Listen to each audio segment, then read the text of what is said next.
Tá ali, Gustavo Gayer. Ele que é deputado pelo PL lá de Goiás, um dos cães de guarda do bolsonarismo, fazendo o discurso que a turma-direita mais tem feito nos últimos anos, tentando sabotar Alexandre de Moraes, dessa vez em cima dessa história cabeluda. Será que conversou Xandão com o Daniel Vorcaro, que mandava naquele banco master, o mafioso? Será que não conversou? Mas sob essa suspeita, por conta dessa suspeita, estão aí, ó, partindo para cima dele. Querem degolar o Xandão, meu querido João Bosco. Olá, Guga. Eu aqui de novo. Boa tarde para você, boa tarde para todos que nos prestigiam com a audiência aqui. Olha, essa turma aí, eu nesse vídeo contei 13, não é? Eles são sempre esse mesmo bloco, que vão sempre para esse mesmo púlpito ali, no mesmo lugar, no Salão Verde da Câmara, toda vez que vem uma oportunidade para radicalizar o processo, não é? Era esperado.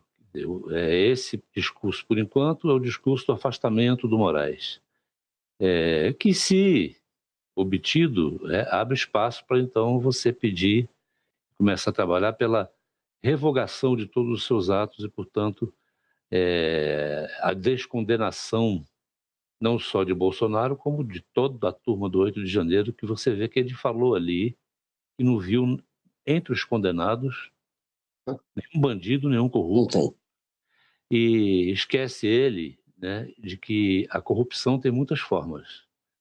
A corrupção não tem só a forma de roubar dinheiro, ou, enfim, o golpe de Estado também é uma forma de corrupção, porque ela é um atentado contra o Estado de Direito, contra a Constituição, não é?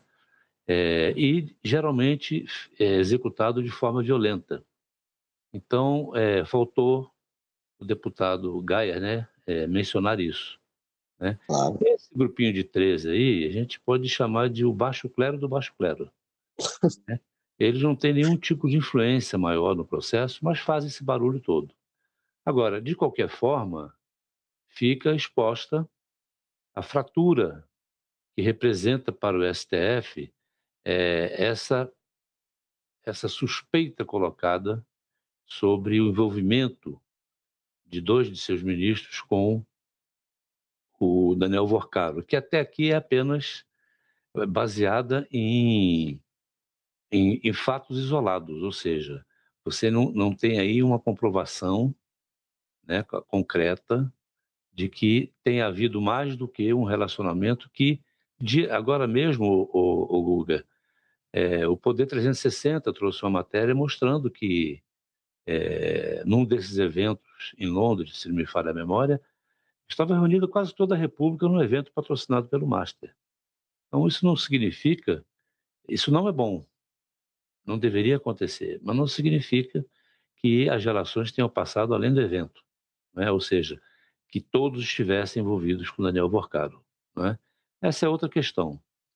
Mas isso aí era esperado. O clima agora é de campanha eleitoral, os bolsonaristas vão para cima, vão se apegar a essa questão do Alexandre de Moraes, embora haja, em todo esse contexto, uma coisa muito mais ampla, não é? Que é o envolvimento direto mesmo de pessoas e políticos com os negócios de Daniel Vorcaro. Então, está se botando o foco, as eleições está fazendo com que o foco seja exclusivamente no STF por força desse viés eleitoral. E a base governista, o próprio governo, não estão conseguindo sair dessa cilada, até aqui. Claro, claro, claro, tá. Até porque eles estão querendo, né, empurrar o governo cada vez mais aí para o centro dessa história. Aí você vê, por exemplo, esse pessoal falando hoje, a gente está indo para cima e fazendo a CPI, a gente quer agora a CPMI do Banco Master. A esquerda não quer assinar a CPMI do Banco Master, né? Vieram até com essa agora. Mas a CPMI do Banco Master foi uma ideia ali, se não me falha a memória, do Hollenberg a princípio, né? Quem estava coletando primeiro a assinatura para abrir era o Rodrigo Hollenberg do PSB de Brasília, era a própria esquerda. Mas eles conseguem criar depois realmente essa imagem como se eles estivessem muito distante disso, né? Esquecendo que o maior doador da campanha do Jair Bolsonaro foi o Daniel Vorcaro, via o cunhado dele, Fabiano Zettel, também foi o maior doador da campanha do Tarcísio, a governador de São Paulo. Também deram um jatinho para Bolsonaro fazer campanha junto com o Nicolas, usando o Nicolas e os pastores para viajar pelo Nordeste, no jatinho do Vorcaro. Então, a ligação também, o esquema todo, né, se fortalece durante a gestão do Roberto Campos Neto no BC, durante aquele período do Bolsonaro, que o Banco Master vira o que vira, e aí os caras mesmo assim querem jogar essa bomba no colo do Lula. É do Lula a culpa, é umas coisas de maluco. Mas, claro, É, Moraes e Xandão agora são alvos. A intenção, claro, é permanecer com aquela agenda golpista que prevê, obviamente, eleger o maior número possível de senadores para depois ficar chantageando o STF, que foi quem freou a sanha golpista da extrema-direita, foi quem impediu de fato o golpe, né? Bolsonaro quase conseguiu apoio até das Forças Armadas, foi atrás até de Exército, Marinha e Aeronáutica, e tinha da Marinha para dar o golpe, não tinha o STF, não tinha o Exército. O STF foi quem de fato peitou, né? E a gente está vendo, claro, diante dessas notícias. A que você se referiu do Poder 360 foi a degustação de uísque escocês, é isso? Foi esse evento é, que a, a... ques- a questão é a seguinte, né, Guga? O STF ele foi alvo do Bolsonaro desde mesmo antes da eleição dele. Já na campanha, o STF era alvo do ex-presidente. E isso perdurou o governo todo de Bolsonaro, porque, sendo guardião da Constituição, o Supremo era um obstáculo às Claro. pretensões do governo de Bolsonaro, que queria liberdade absoluta para determinar as medidas que viessem à sua cabeça ou que fizessem parte dos seus planos. Esperava-se e chegou-se a ter esse momento que o desfecho dessa tentativa de golpe, com as condenações que foram consequência disso, encerrasse esse ciclo. Mas agora os bolsonaristas estão voltando com tudo porque houve um escândalo, que é o do Banco Master, que tem origem no mercado financeiro. Desde que a Polícia Federal fez operações na chamada Faria Lima, ali a meca do sistema financeiro brasileiro, que abriu-se espaço para que outras forças também passassem a fustigar o Supremo Tribunal Federal. E é o o que nós estamos vendo agora, perdão. Então, CPIs, né? CPIs em ano eleitoral, até escrevi hoje um artigo sobre isso no Metrópolis, Guga, lá no blog do Noblar. CPIs em ano eleitoral tendem a fazer esse carnaval, distorcer fatos, criar enredos, narrativas, como costuma se dizer, não é? Sem que isso represente verdadeiramente um vínculo concreto entre o que está sendo dito e a realidade das investigações, ou pelo menos dentro da cronologia das investigações.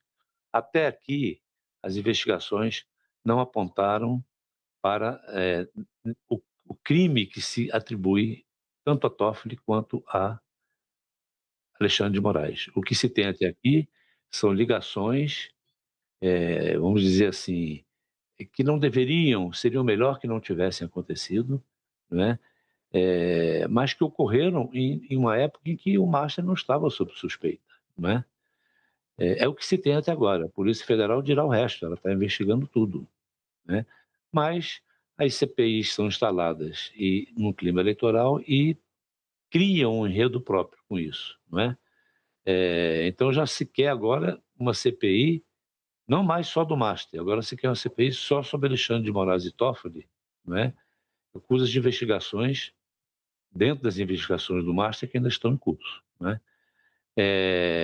E para isso se atropela qualquer coisa. Por exemplo, a CPI do crime organizado tentou convocar os irmãos do Toffoli, tentou convocar a mulher do Moraes, tentou convocar, enfim, o próprio Worcaro, quando o fato determinado que justifica a sua instalação prevê que ela investigue o crime organizado a partir das facções, PCC, Comando Vermelho, etc.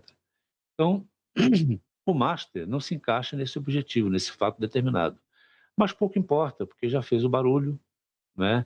já cria esse clima, não tiveram êxito nessas convocações, e agora pedem mais CPIs, mais duas, a do Master e essa do Moraes e do Toffoli. Ora, primeiro, a CPI tem fila, né? Pois é. E segundo, já tem 4 CPIs, se não me falha a memória, instaladas. Terceiro, nem o presidente Davi Alcolumbre do Senado, nem o presidente Hugo Mota da Câmara estão dispostos, pelo que se sabe, a cumprir esse calendário aí de mais CPIs, né? Sabe-se também que esse escândalo do Master envolve muito mais gente da direita do que gente da esquerda. Isso aí, pelo que se apurou até agora, né? A Tá. participação da esquerda seria eventual, residual, mas na verdade a direita está ali toda abraçada com isso. Então, é jogo de cena, é jogo próprio de campanha eleitoral, etc. A pressão sobre o STF aumenta muito, mas a instituição tem conseguido, aos trancos e barrancos, não da forma ideal, mas tem conseguido resistir a esse tipo de pressão. Agora a gente tem de acompanhar isso, né? Porque já se pede até o fim do STF. Seria o Que fim. patético, né? O fim do STF. Tem que ser muito golpista para pedir fim da justiça, do STF, pedir o fim da imprensa. É inacreditável. Pedir o fim do STF. Mas quem está falando muito sobre isso é o Fachin, né? Teve a mensagem do Fachin aos colegas do Supremo. A gente tem aí, Alice, o link do. É isso? É o vídeo? Ou é texto? Mas é um vídeo, vamos ouvir então. Fachin, Edson Fachin, gente, é o ministro que hoje comanda o STF, o atual presidente do tribunal. Vamos ouvi-lo falando sobre essas tretas.